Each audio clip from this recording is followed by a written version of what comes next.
Again, here is the UFO. On the 3rd of May 1975, the pilot Carlos de los Santos was flying in a Piper aeroplane. He called the control tower. Mayday, mayday.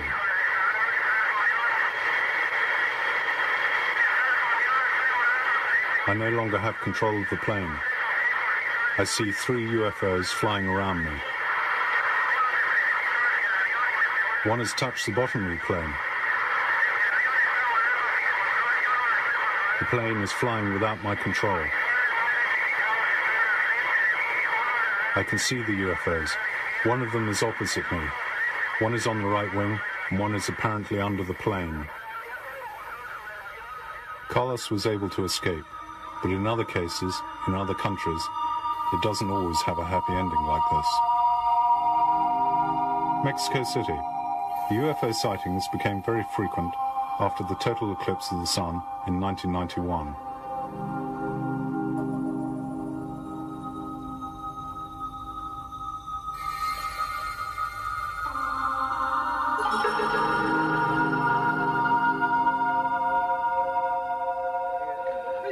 After the eclipse, the Vigilantes organization was born. These are some of their photos. Here is a UFO, which seems to turn in the spiral on itself.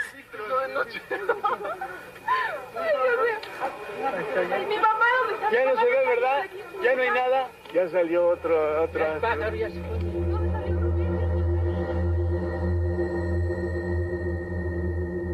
Here is the same object, filmed from a different location.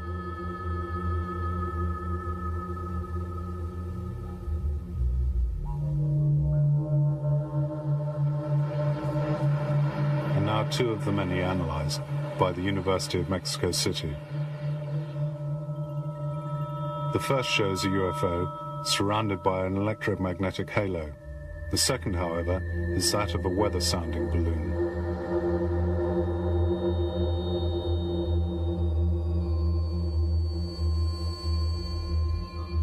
Here we have a picture of a UFO taken by the police and other photos of UFOs taken in Mexico.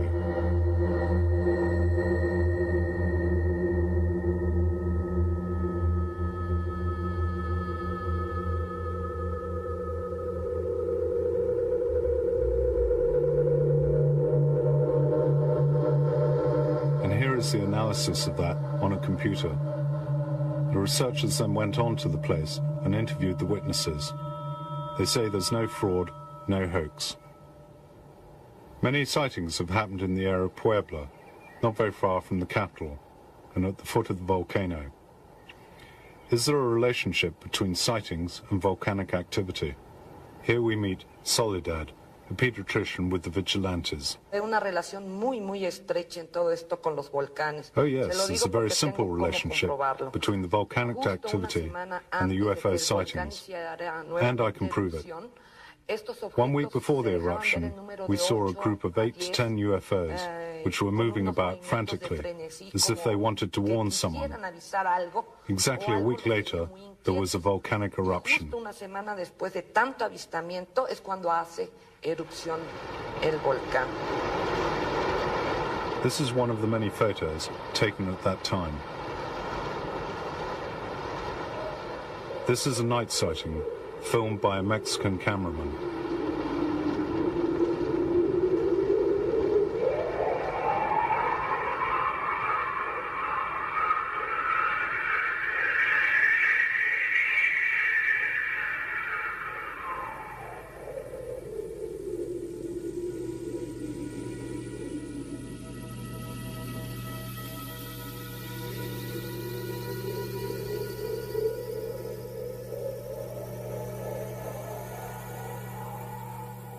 Hernandez.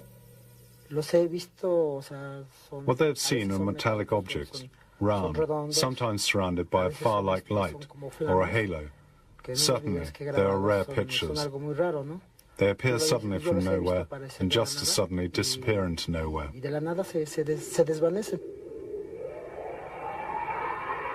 So many people say they're ghosts, magic.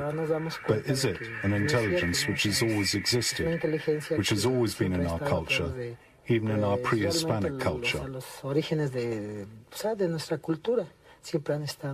Y eso se plasman a través también de las cosas prehispánicas que encontramos.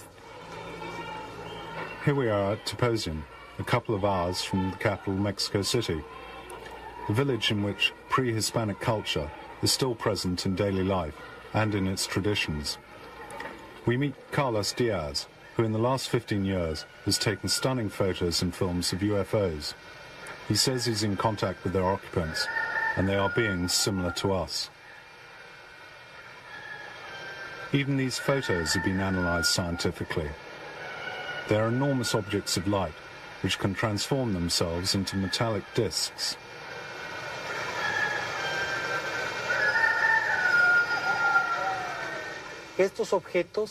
Carlos Diaz. These objects, so many times, have remained motionless, suspended in the air for up to 2 hours, hovering over the mountain, the peak of light, above the horizon for up to 20 minutes.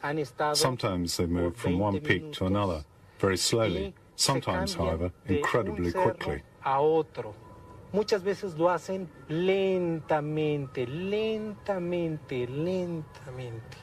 pero en muchas otras su movimiento es rápido. Carlos isn't the only one to have seen the UFOs. We've met so many people at Tepoztlán who speak about them as natural things. Mysterious, certainly, but seen by many. A cathedral has been built above the Aztec pyramid, using the material from it as a testimony to one culture superimposed upon another. Carlos. I think that what we call the UFO phenomenon today is what our fathers have always observed.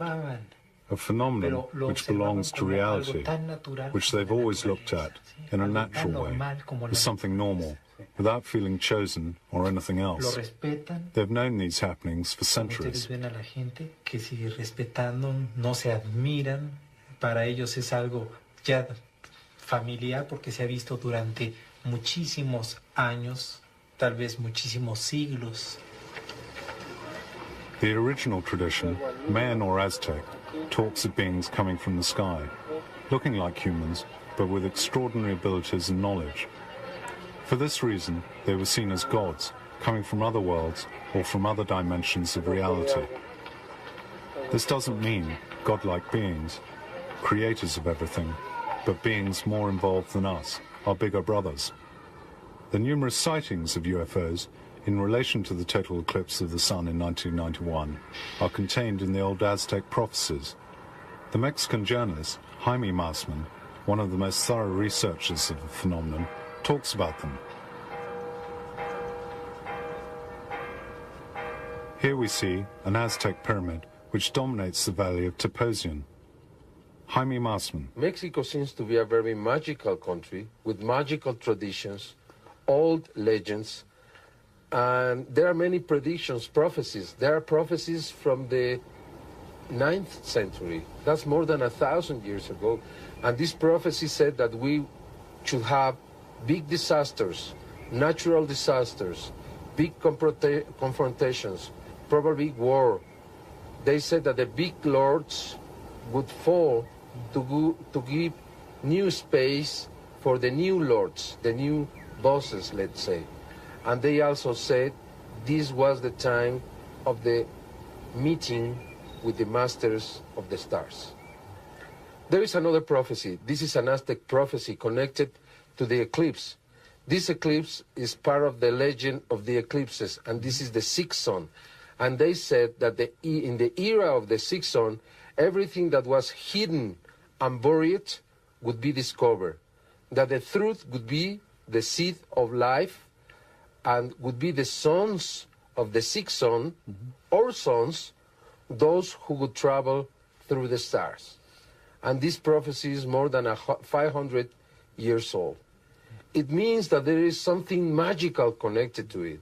Probably it's from very old past.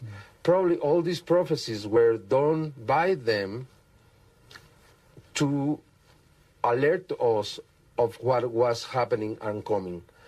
I am really convinced this is real. I am really convinced this is coming from out of space, because the tape, the recording that was made in Metepec by Sara Cuevas proves that there is an extraterrestrial there, connected to a very important sighting. That means that these UFOs are maneuvered by these extraterrestrials. These are the pictures of the people from outer space, enhanced on the computer to make them more identifiable.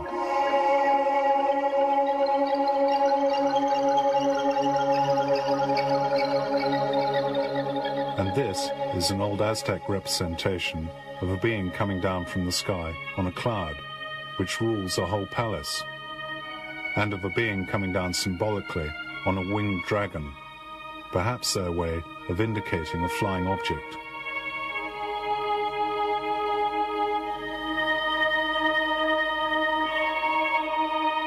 Are they visitors from space?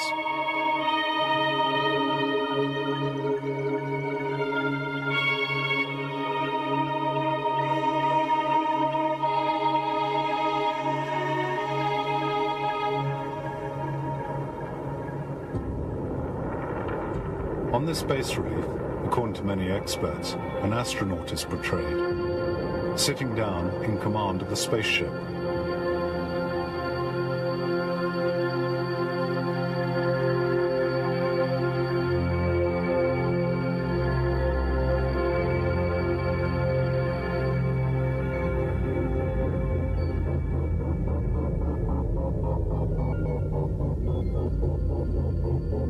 What can we say?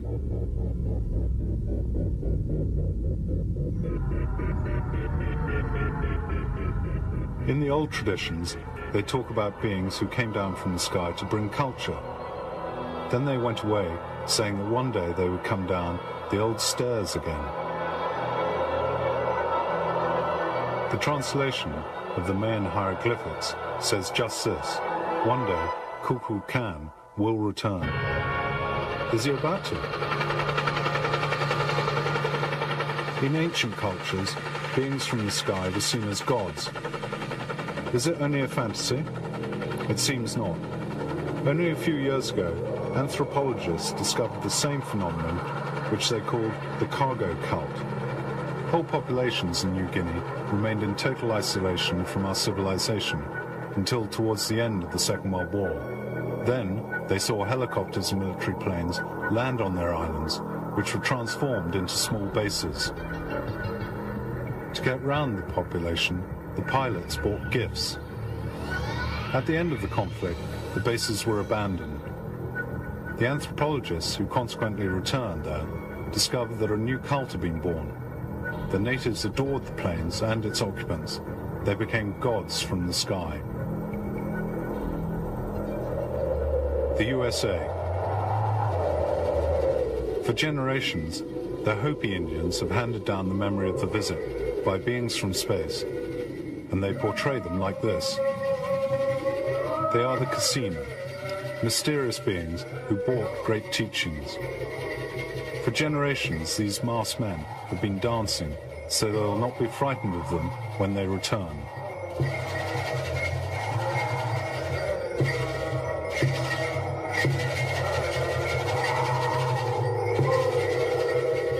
The Casino descended from flying objects that the Hopi portray in these pictures. They believe that one day the Casino will return. Some tribes say that they've been visited in recent years by beings from space.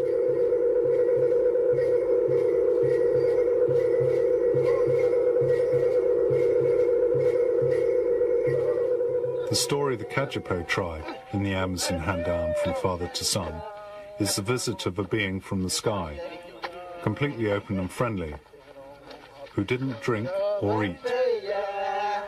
In one night, he learnt their language and taught them farming and hunting skills. Before leaving, he promised to return.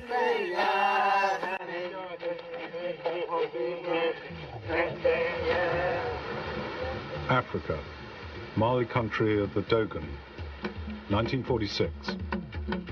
The old priest, Ogo Tomeli, explained to the anthropologist, Marcel Griol, their vision of the world. The constellation of Sirius is visible to the naked eye, but Griol was surprised to find that the Dogon knew Sirius B in minute detail, including a very weak star, only visible with powerful telescopes. Sirius B is described as very small, made of very heavy metal, rotating around Sirius A with a cycle of 50 years. All of that is accurate, but that's only been known for a few years. This looks like much more than a mere coincidence.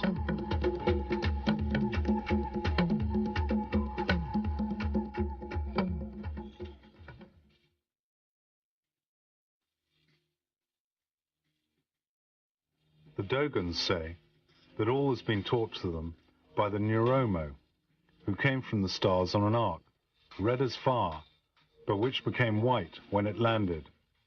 It had a pyramid shape. Surely this sounds like what we now call UFOs. The Dogon, in their feasts, remember the Neuromo as carriers of great wisdom. Even the Dogons say the Neuromo will return. But the UFO phenomenon seems to be present even in the distant past. These are some of the carvings discovered in the country's caves, almost living testimonies from thousands of years ago.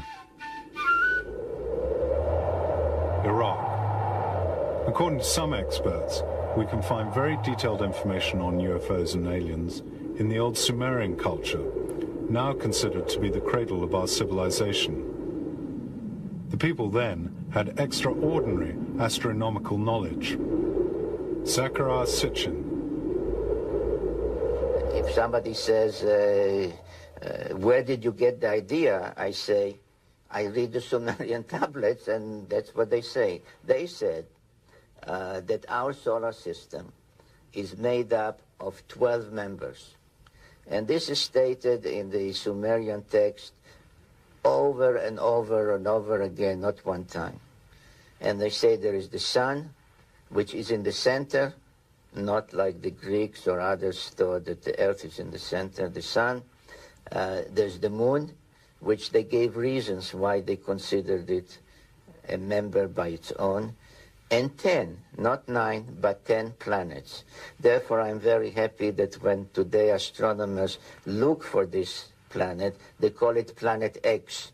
They mean maybe the unknown planet, but it's also the 10th planet. They called it Nibiru, which means planet of the crossing, and the ancient symbol was the cross, not from Christian times, but from 6,000 years ago.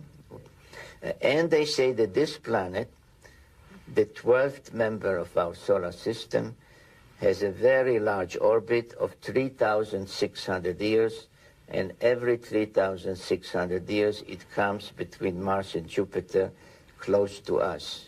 And it is then, they said, that people that look like us, not with little horns or green, people that look like us started to come between their planet and Earth about 450,000 years ago. Why do they look like us?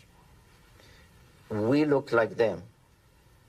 Because if you know the Bible, which is based on the Sumerian tales, at some point they engaged in genetic engineering and mixed their genes with the genes of Homo erectus. We can use various scientific terms, but let's say with early hominids, to bring about Homo sapiens, us. They, Sumerians, call them Anunnaki, which means literally those who from heaven to earth came. It was not a one-time visit like they were traveling from here to there and crashed. They came and went every 3,600 years. And the original reason was to find gold. Not for jewelry, not for coins, but to survive on their planet. because according to all these texts that they dictated to the Sumerians about how it started and why they came and what they did before we knew how to write, that they were losing the atmosphere on their planet. And the atmosphere was the only thing, not only for breathing, etc., but that protected the heat, because the planet goes out very far, it's very cold, but has internal heat, which is protected only by the atmosphere, like a hothouse, like a greenhouse. If you lose the atmosphere, you lose life. So their scientists decided that the only way to protect it is to create a shield of gold particles. And Earth, apparently, is the only planet in our solar system that has gold. All the religions we know about, even the esoteric ones like the Hindu and the Maya, etc., not to speak about the Bible, which speaks about the return of the kingdom of heaven to earth, the second coming, all these expressions. The Jews believe in messianic times. Also, it seems that the memory of mankind all over the world is that they will come back. All the indications, there's the Maya calendar, which comes to a culmination in 2012. Many, many signs that things are about to happen. I cannot tell you now exactly the date. The question, the interesting question is, what will happen when they come back? If you check the progress of our civilization, the Sumerians, before the Sumerians, you know, the Neolithic, the New Stone Age, the Mesolithic, etc. It was every 3,600 years. It is as if each time they come, they take a look at us and say, okay, let's give them more knowledge, more civilization. But one time they said it's no good. So what will happen, I don't know. I'm not a prophet, but I can tell you what happened in the past. Of course, these are both amazing and frightening things. But couldn't this tablet be interpreted as showing the descent of a spaceship? Is it a question of God? Either you say each planet is a little world and has its own God, or you say there's one God for the whole universe. And this is what the Anunnaki believed in. Their God was the God of the universe. And this also comes out in the Bible, especially in the prophets, Jeremiah, Isaiah, etc., of a universal God that encompasses the whole universe. Is this the link between the Sumerians and the ancient Egyptians? The gods were the same. They're called different names, but they were the same Anunnaki. According to the Egyptian religion, they believed that the Pharaoh, being a demigod, half a god, was entitled, after his death, to go on a journey to the afterlife to join the gods on their planet. So the whole Egyptian religion, the whole Egyptian royal life, all the monuments, all the temples were really geared to this one moment when the Pharaoh, dying, was mummified and through a door facing east joined the gods. In my book, I describe the journey not as a mythical journey, but as a real journey to the spaceport of the Anunnaki after the deluge, with which the pyramids are connected as the landing corridor. And it was there that the Egyptian pharaohs wanted to join the gods to go to travel to the planet. that no pharaoh built the pyramid. The Anunnaki built it as part of a landing corridor to the spaceport in the Sinai. Even in the old Egyptian texts, the descent to Earth of beings from the sky is talked about. This may be surprising, but it's what numerous experts maintain. Monsieur Bouval.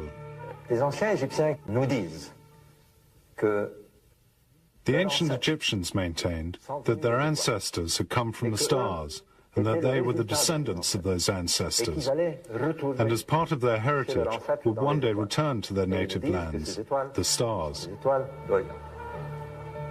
They said that those stars were in the Orion constellation. From my studies, it seems that the disposition of the pyramids corresponds to the position of the Orion constellation, as it would have been many years ago. I calculated that it goes back to 105,000 BC. Perhaps it was then that something extraordinary happened, which was necessary to record in such a majestic way. Reading the hieroglyphics, there's no doubt in my mind that the beings from the stars reached them at that time. The ancient Egyptians knew astronomy, geometry, construction, etc. It's probable that this knowledge was given to them by those visitors.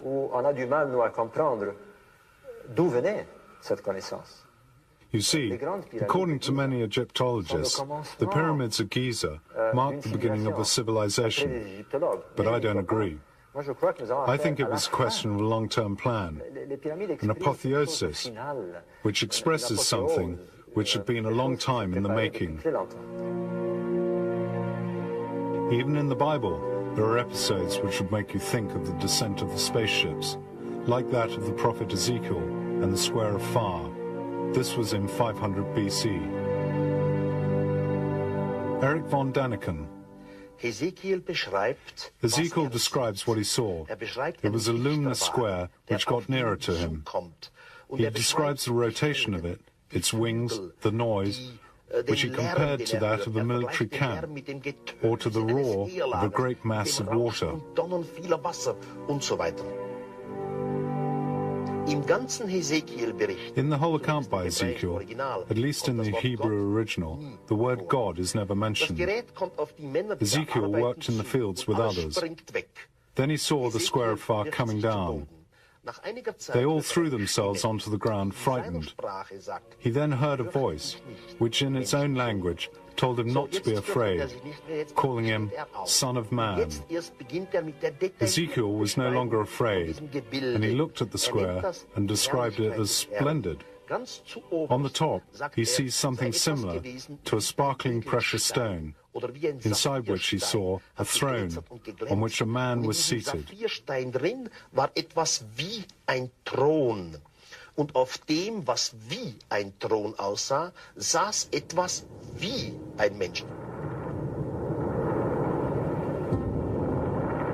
On the basis of Ezekiel's descriptions, the NASA engineer Joseph Blumnich has constructed a series of model aircraft, and the engineer Hans Beer has made a model of the airport where Ezekiel's spaceship would have landed.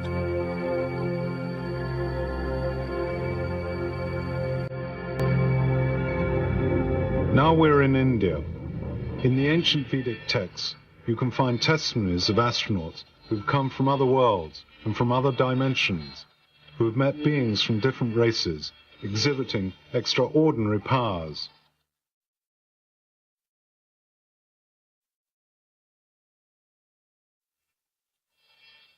There are old texts which illustrate various types of spaceships and which explain their function. They are the Vijnana, which reminds us of what we call UFOs today. They have extraordinary flying capabilities and could disappear and reappear at speed.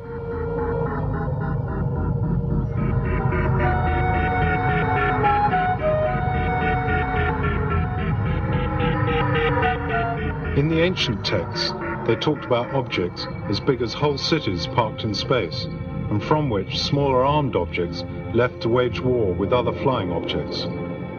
That's what's recounted in many of the old Vedic tales, but you have to read them in a positive, non-mythological way.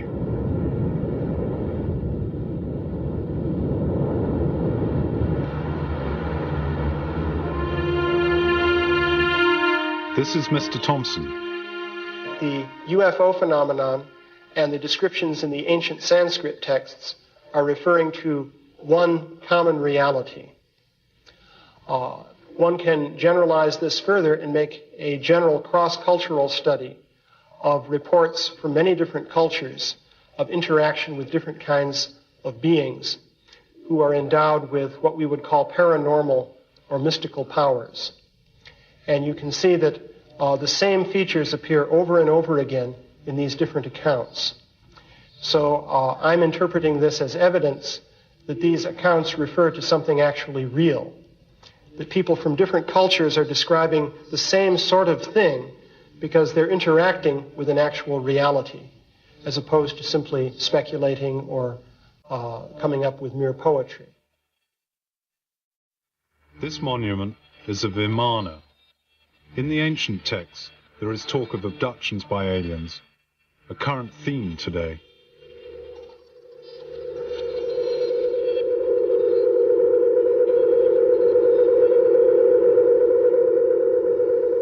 If you go to the Mahabharata, which is an ancient Sanskrit text, you can read about the abduction of a man named Duryodhana, who was a king.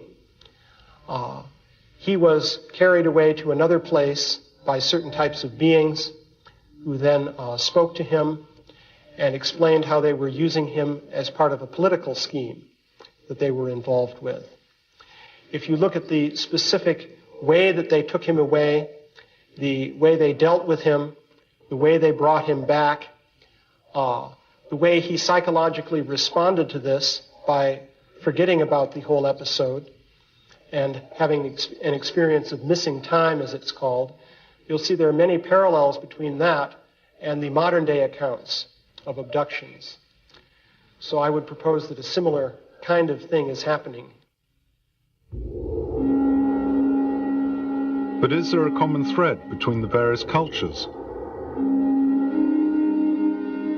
The old Indian traditions which go back to the Aryan writings, the Vedas. Now the Aryans, the so-called Aryans, came from Anatolia. And if you study again all these ancient religions and cultures, you see that they all are versions in their languages, with their names for the gods, of the Sumerian pantheon. All the ancient ones being the Indian ones.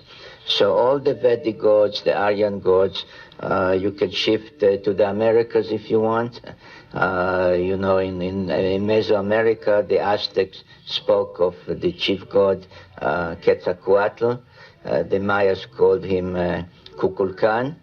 Both names meant the same thing, the winged serpent, the serpent with wings, which was the name of the Egyptian god Thoth, which was his name in Sumerian, in the pantheon there. So no matter how you change the names, or in South America, they called him Viracocha, which meant the father creator.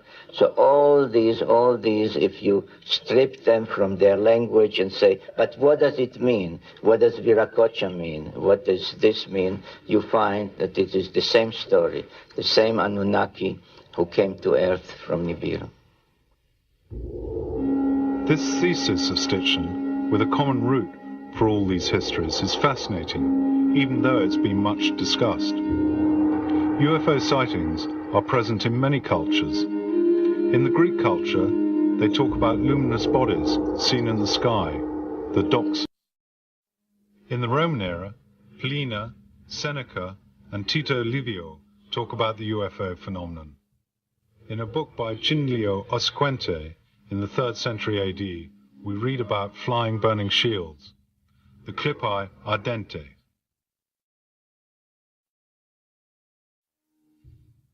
There are also UFOs painted in the Middle Ages and the Renaissance.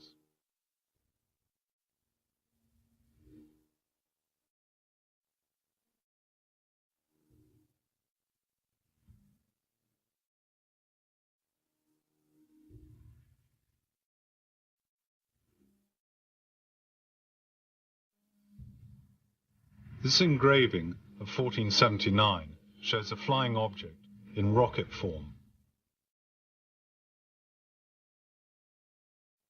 In the Basel press in 1561, you can see spheres in the sky, and in Nuremberg, still in 1561, you can see burning columns. At the same time, 2 spheres were seen in the sky at Hamburg. In the USA, towards the end of the last century, there were sightings of airships and spaceships. In 1896, it was the turn of a flying saucer above San Francisco. In 1909, this strange flying machine was sighted.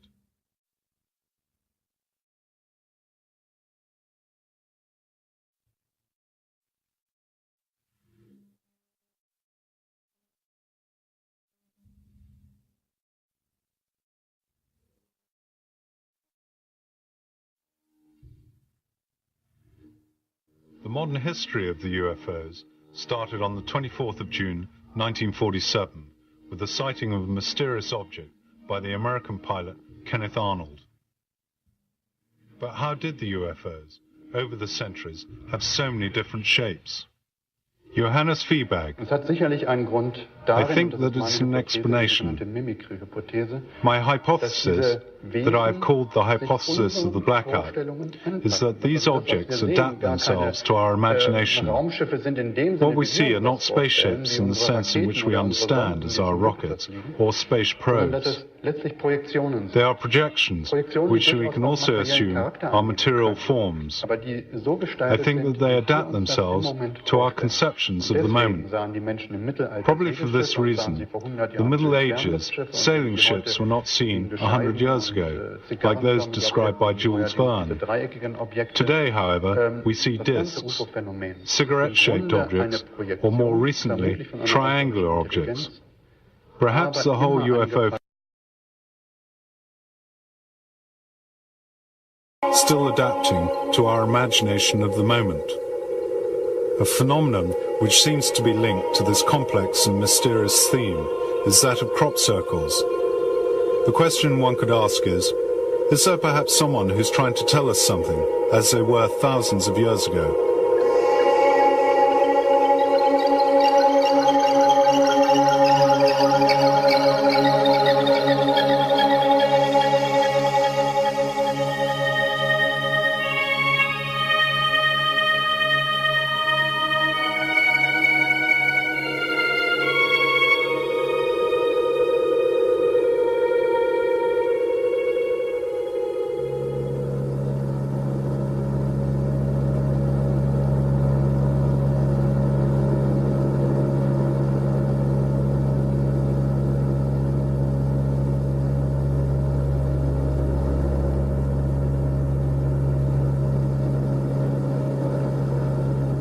Since the 70s, in southern England, these strange designs have been observed, unexpectedly by night. It was immediately thought of as a hoax, which was true in some cases. But the study of the phenomenon shows that many circles are genuine. An abnormal radioactivity was revealed on the spot and in the lab. A change, the structure of the wheat ears, was examined. What's more, the ear spikes are only bent and not broken. How is this possible? And the fields have obviously been interfered with. Mr. Taylor. They are definitely genuine.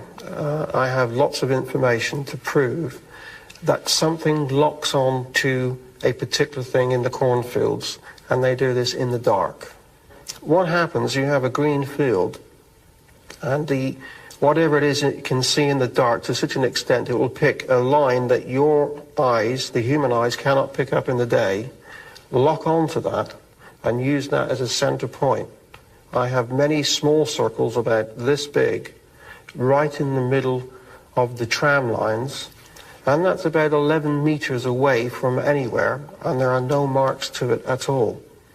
And then the crop circle can form any size it wishes from that point onwards. The phenomenon is present in many countries, not just England. All over the world. They're in Russia and as well. We've had Russian people come to England to look at our crop circles to see if they're the same as the ones they have in Russia. We have them in ice lakes. We've had them in Sweden, in Canada. 3 countries altogether where we have enormous rings cut into ice. And the strange thing is the water doesn't freeze over again. It just simply stays with a ring in the middle of this lake. And that's very difficult to understand.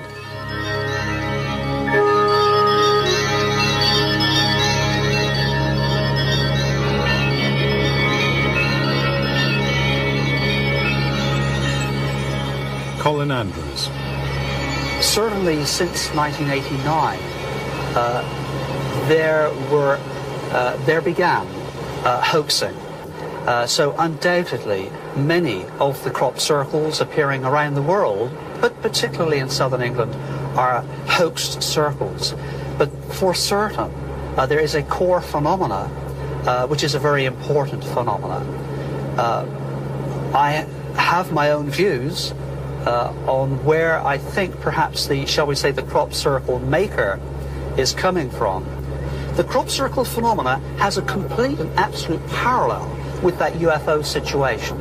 And therefore, I am left believing that after 12.5 years of looking at this scientifically as an engineer myself, that the phenomena has, for sure in my mind, an intelligent application. No, it is not a joke. Even my colleague back in England, Nick Pope, working as the Air Secretariat at the Ministry of Defence in London, just recently was authorised to make a personal statement. And it's a very important personal statement. That being that the phenomena is real, and that as far as the UFO component is concerned, that 5% of the aerial phenomena reported to the Ministry of Defence in London during the 3-year period of his particular office, a very responsible office there, the 5% were classified as unexplained, and he went on to say far more than I would ever have imagined. And he said that he believed they were possibly and even probably of extra-terrestrial origin. And here we now have a man who basically has broken ranks because he feels, as I feel, this is incredibly important, and it's important to our time.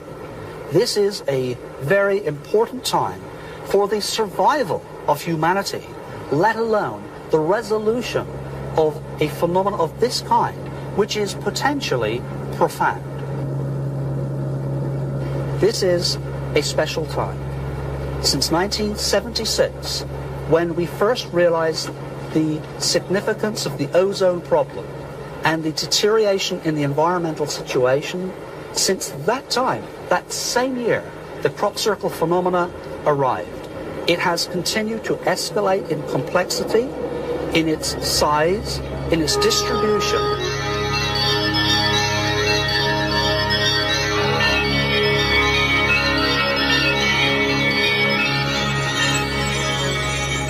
Native Americans can understand some of the crop science. And when I went to America, a Hopi Indian drew out exactly this design. He did not know that I had this on my files. And he explained that this is the sign of the Creator returning. And when we see this sign, we must be ready for him.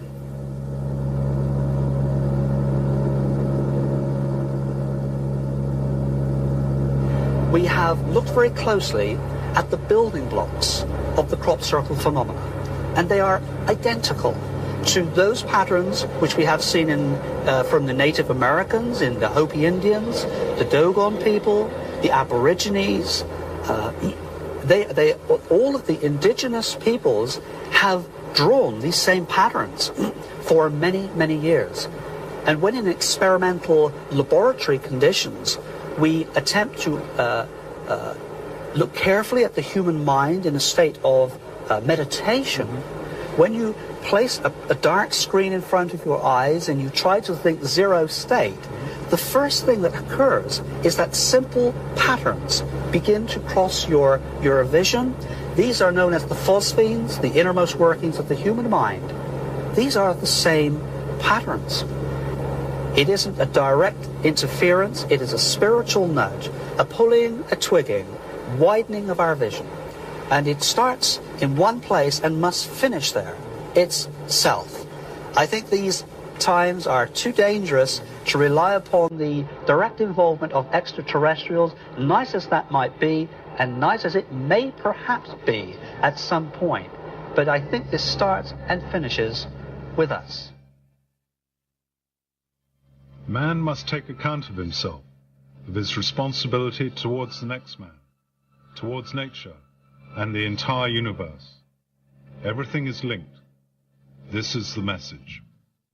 Near to Stonehenge, a very ancient place, a sacred and mysterious place, some artificial hillocks record an exceptional event of distant time long ago, which according to some experts records the landing of a UFO.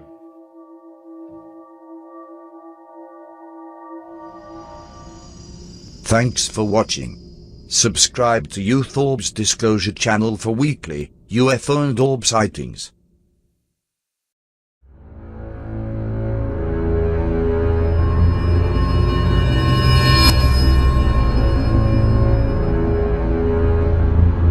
Since the beginning of time, some ancient mysteries have never been solved.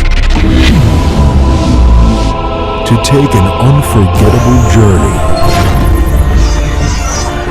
where no one has dared to go for thousands of years. Until now.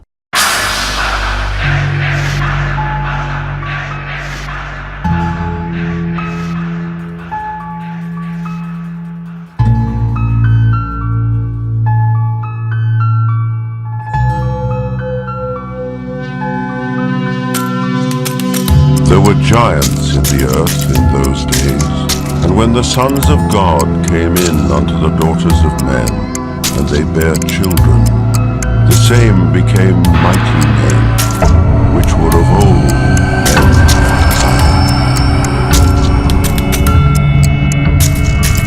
Regardless of race, region, religion, or age, every society has created legends about giants.